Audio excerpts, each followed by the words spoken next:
Bueno, en estos momentos se está llenando la sede de la calle Mateu, donde se va a hacer por fin la mesa política, uno le llama mesa política, es una mesa extra large, ¿no? Del Frente de Todos.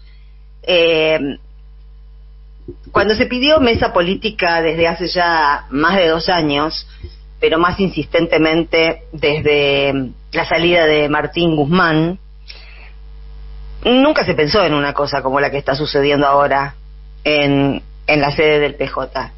Se pensaba, creo yo, en la escena que nos dejó justamente la partida de Martín Guzmán, esa renuncia inesperada, desprolija, poco compañera, sin ánimo de cuidar el espacio que lo había convocado, dejando un lugar vacante sin darle la posibilidad al gobierno de que buscara un reemplazo, después de muchos meses en los que el presidente Alberto Fernández lo había defendido a capa y espada y había defendido también el arreglo con el Fondo Monetario Internacional que había piloteado Guzmán.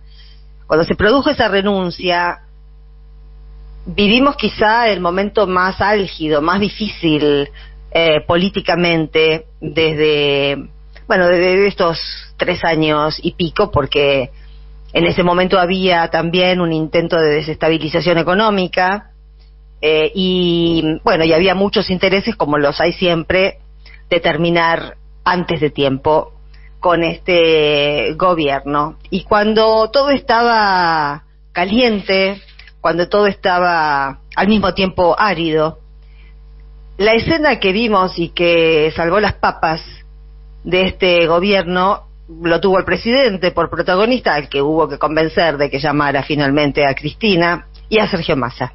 Esas 3 personas dialogaron, se mandaron mensajes, se reunieron y se llegó a la conclusión de que Massa tenía que tomar las riendas de economía, y le guste a uno mucho, poco o nada Massa, el gobierno continuó.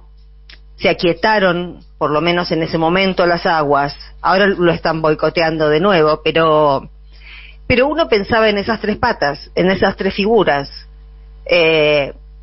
Y siempre que se pidió mesa política, en realidad también era, por un lado, era una manera de reclamar que gobernara, que se llevara al gobierno a la coalición que había ganado las elecciones. No ganó Alberto Fernández solo. El bastón y la banda no significaban que había ganado Alberto Fernández solo. Había llegado ahí a través de una coalición y por decisión de Cristina de no encabezar ella la fórmula. Y sin embargo, muy poco después empezamos a ver que el kirchnerismo no era muy bien visto en este gobierno.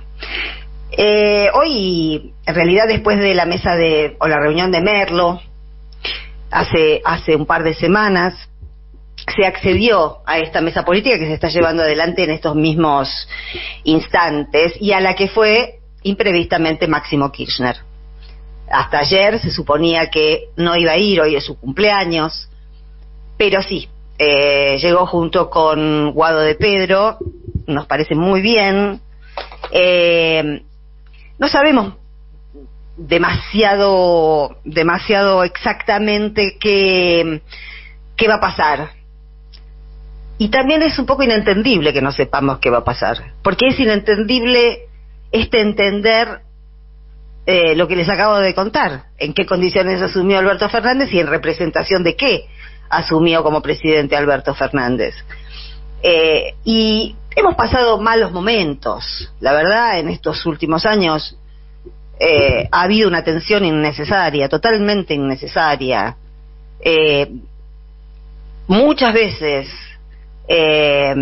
hemos dicho, y bueno, hoy es un buen momento para recordarlo, ¿no?, que el destrato a Cristina, el ninguneo a Cristina, el ver a Cristina desde un principio y a los que responden a Cristina, ¿no? Como una competencia. Uno puede competir en determinados momentos, pero cuando recién asume un gobierno con el que tiene, digamos, con las fuerzas con las que tiene que gobernar, bueno, no sé, el sentido común indica un poco más de empatía, un poco más de asociatividad, más de cooperación, pero a Cristina no la dejaron cooperar. Y ese fue nuestro desencanto, porque nosotros confiamos en Cristina, confiamos en su perspectiva y además confiamos en su palabra.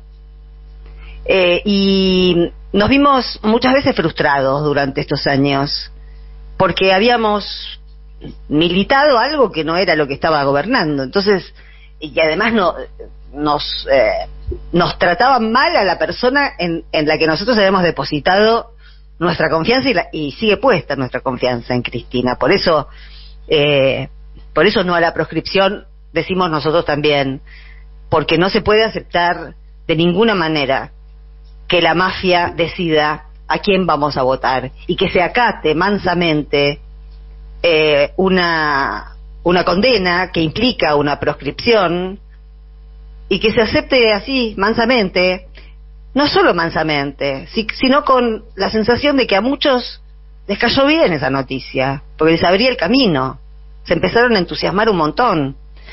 Bueno, pero la verdad que hay muchos que pensamos que mientras esté Cristina dispuesta, no hay nadie que le pueda hacer sombra.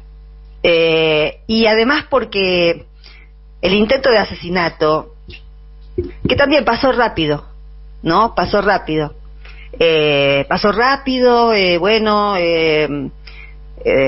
demos vuelta a la página. ¿Qué vamos a dar vuelta a la página? ¿De qué vamos a dar vuelta a la página? Hoy, por ejemplo,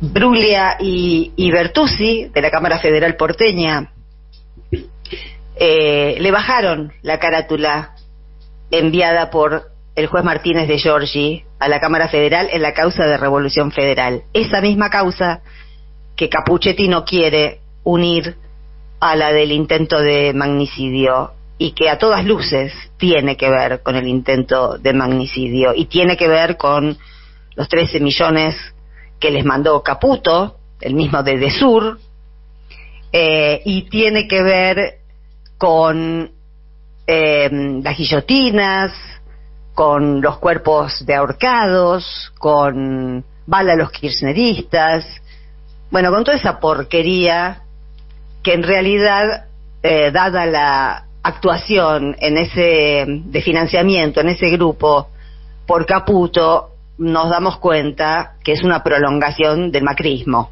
y de los lazos que unen al macrismo con estos grupos de lumpenes neonazis. La carátula que le había puesto Martínez de Giorgi y con la que derivó la causa a la Cámara Federal era asociación ilícita destinada a combatir ideologías. Asociación ilícita, una figura muy grave que tiene penas muy altas. Y la Cámara, que es tan amigota de toda la gente que tiene que investigar por el intento del magnicidio y por el odio, tan empática ellas con el odio, ¿no? Le bajó la carátula a incitación a la violencia colectiva, que tiene una pena de 3 a 6 años. De modo que, tal como dijeron ellos mismos en sus chats, podían hacer lo que quisieran porque les iba a costar barato. Bueno, Bruglia y Bertuzzi se están ocupando de que les cueste bien barato. Por otra parte, la Corte hoy rechazó tomarle juramento a Martín Doñate, al senador Martín Doñate, en el Consejo de la Magistratura. Es decir, estamos en guerra con esa gente. El horno no está para bollos. Han pasado y pueden pasar cosas muy graves. Y muchos creemos que necesitamos riendas mucho más cortas para manejar esta situación. Muchos pensamos que la prueba piloto del diálogo y el consenso no sirvió para nada, porque con el intento de resolver todo con con terapia de grupo, con grupos de amigos, con cordialidad, nos entretuvieron mucho tiempo y nos siguen pegando abajo. Y lo que es inentendible es que no se acepte esto que es tan claro, tan regla de tres simple. Llegaste al gobierno con socios, tenés que consultarlos, porque una de tus socias además fue presidenta 2 veces y dejó el gobierno con una plaza llena que la avivaba, porque esos 2 gobiernos salieron bien. Y vos estás manejando el país en un ciclo muy complicado, naturalmente, muy complicado, pero lo peor que se pudo hacer desde el principio era querer tomar protagonismo por sobre los socios de la coalición. Eso fue realmente hasta mala educación, diría. Además de todas las otras cosas que no voy a decir, pero que se derivan de eso, ¿no? Hoy se descuenta que va a haber algún documento consensuado. Si es consensuado, se supone que obviamente no va a tocar ningún tipo de candidatura, sino parece que la propuesta del Ejecutivo es, bueno, dejemos de hablar de candidaturas y apoyemos la gestión de gobierno, pero al mismo tiempo dice que no quiere que nadie le audite la gestión de gobierno. Y entonces, ¿con qué herramientas se va a disputar, vaya el que vaya o la que vaya, las elecciones? Faltando menos de un año. Es absolutamente natural, es lógico, es sensato tener algún as en la manga, alguna política redistributiva, como viene pidiendo también Cristina, no solo desde hace 2 años que viene diciendo que los salarios le tienen que ganar a la inflación y no fue escuchada, sino también hace mucho tiempo que viene insistiendo en la suma fija para los trabajadores. Y con esa carta creo que es una de las que va a presentar, van a presentar, bueno, los kirchneristas, que hay un montón en la mesa esta, pero tampoco parece como que todo lo que se propone desde ese lugar es impugnado, porque todas las propuestas que vienen del kirchnerismo, hay algo como de no querer dar el brazo a torcer. Y entonces, ¿para qué se aceptó una candidatura que le ofrecía a alguien que se detestaba? No se entiende, uno no entiende cuál es la lógica, y no tenemos tiempo de estar investigando la psicología de nadie. Hay que hacer política, y haciendo política, si se hace política, no es demasiado complicado entender que tienen que bajar los narcisismos, y que yo estoy convencida de que si Cristina fuera varón, las cosas no le hubiesen sido tan difíciles. Si Cristina fuera varón, posiblemente la hubiesen querido matar igual, porque el intento de asesinato no fue porque era mujer, fue por las políticas que tiene en la cabeza y por la capacidad de organizar a una parte de las bases que la siguen, que siguen teniéndola como conducción política. Pero el destrato dentro del peronismo, la indiferencia de tanta gente, de tantos miembros del Frente de Todos ante el intento de asesinato, el resquemor,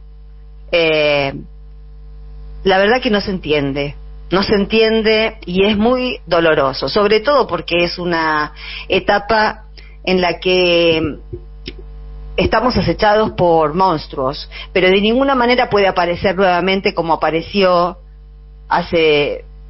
después de las elecciones de medio término, que apareció esa narrativa desde el Ejecutivo, es que, bueno, si uno no está alineado con el presidente, no tiene nada que hacer en el gobierno. No, la verdad que las cosas no son así. No, de ninguna manera son así, porque nadie no asumió un rey, asumió una persona que formaba parte de una coalición con socios que tenían capital político que el presidente no tenía, y no sé si lo tiene ahora, me parece que tampoco. Entonces hay que lidiar con todas estas cuestiones de egos, de intereses, y no en política. Y si hay un momento para pensar solamente en cuál es la estrategia para ganarle a la ultraderecha a fin de año, y bueno, el mismo enemigo te está diciendo a quién le temen, a quién odian, quién tiene la llave para generar una realidad distinta en este país. Como dijo, creo que en televisión hace unas semanas Jorge, que después se convirtió en una especie de flyer en relación a la mesa. Una mesa sin Cristina es una mesa vacía. Pueden ir 200 invitados, 200, 300 convocados, 1000 convocados. Pero si vamos a hablar en serio, eso lo tienen que resolver Alberto, Massa y Cristina. Por lo pronto nosotros... yo no sé, no quiero hablar en nombre de nadie, pero yo creo que hay que insistir con el no a la proscripción.